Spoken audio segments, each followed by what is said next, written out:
ರಾಜ್ಯದಲ್ಲಿ ಮಳೆ ಕೈಕೊಟ್ಟು ಬಿಟ್ಟಿದೆ. ದೇವರ ಮೊರೆ ಹೋಗಿದ್ದಾರೆ ಮಂಡ್ಯ ಜನ. ಮಳೆಗಾಗಿ ದೇವರ ಕೊಂಡ ಹಾಯ್ದು ಪ್ರಾರ್ಥಿಸ್ತಾ ಇದ್ದಾರೆ ಗ್ರಾಮಸ್ಥರು.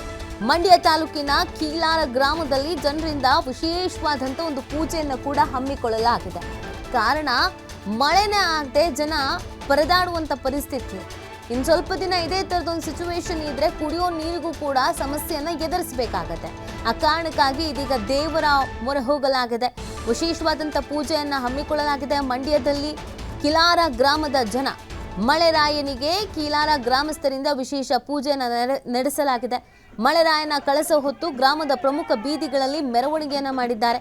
ಮಳೆರಾಯನ ಕಳಸಕ್ಕೆ ಪೂಜೆಯನ್ನ ಸಲ್ಲಿಸಿದ್ದಾರೆ ಗ್ರಾಮದ ಮಹಿಳೆಯರು. ಆನಂತರ ತುಂಬಿದ ಬಿಂದಿಗೆಯಿಂದ ನೀರು ಸುರಿದು ಮಳೆಗಾಗಿ ಪ್ರಾರ್ಥನೆಯನ್ನ ಮಾಡಿಕೊಂಡಿದ್ದಾರೆ.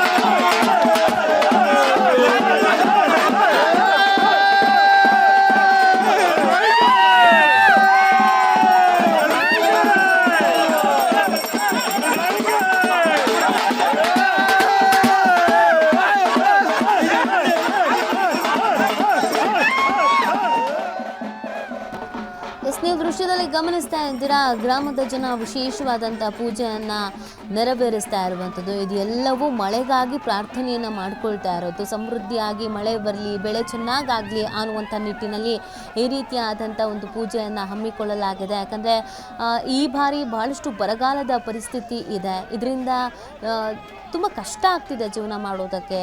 ಹೀಗೆ ಮುಂದೆ ಸಮಸ್ಯೆ ಆದರೆ ಕುಡಿಯೋ ನೀರಿಗೂ ಕೂಡ ಪ್ರಾಬ್ಲಮ್ ಆಗುತ್ತೆ ಅನ್ನುವಂಥ ನಿಟ್ಟಿನಲ್ಲಿ ಮಳೆ ಬರಲಿ ಅಂತ ಮಳೆಗಾಗಿ ಈ ಥರದೊಂದು ವಿಶೇಷ ಪೂಜೆಯನ್ನು ನೆರವೇರಿಸಲಾಗ್ತಾ ಇದೆ ಮಂಡ್ಯದಲ್ಲಿ. ಈಗಾಗಲೇ ಹಲವು ಕಡೆಯಲ್ಲಿ ಇದೇ ಥರ ವಿಶೇಷ ವಿನೂತನವಾದಂಥ ಪ್ರಯೋಗಗಳನ್ನು ಮಾಡ್ತಾ ಇದ್ದಾರೆ. ದೇವರ ಮೊರೆ ಹೋಗುವಂಥದ್ದು ಅಥವಾ ಯಾವುದಾದ್ರೂ ಒಂದಷ್ಟು ರೀತಿಯಾದಂಥ ಪೂಜೆಗಳು ಈ ಥರದ್ದೆಲ್ಲ ಮಾಡುವಂಥ ಕೆಲಸವನ್ನು ಮಾಡಲಾಗ್ತಾ ಇದೆ. ಇದೀಗ ಮಂಡ್ಯದಲ್ಲೂ ಕೂಡ ಇದೇ ಥರ ವಿಶೇಷವಾಗಿ ಗ್ರಾಮಸ್ಥರಿಗೆಲ್ಲರೂ ಸೇರಿ ಪೂಜೆಯನ್ನು ಮಾಡಿದ್ದಾರೆ. ದೇವರ ಕೊಂಡ ಹಾಯ್ದು ಪ್ರಾರ್ಥಿಸಿಕೊಂಡಿದ್ದಾರೆ. ಆದಷ್ಟು ಬೇಗ ಮಳೆ ಆಗಲಿ, ಬೆಳೆ ಚೆನ್ನಾಗಾಗಲಿ, ಪ್ರತಿಯೊಬ್ಬ ಪ್ರಾಣಿ ಪಕ್ಷಿಗಳು ಮನುಷ್ಯರು ಎಲ್ಲರೂ ಕೂಡ ಚೆನ್ನಾಗಿರಲಿ, ಈ ರಾಜ್ಯ ಸಮೃದ್ಧಿ ಆಗಲಿ ಅನ್ನುವಂಥ ನಿಟ್ಟಿನಲ್ಲಿ ಈ ವಿಶೇಷವಾದಂಥ ಪೂಜೆಯನ್ನು ನೆರವೇರಿಸಲಾಗಿದೆ.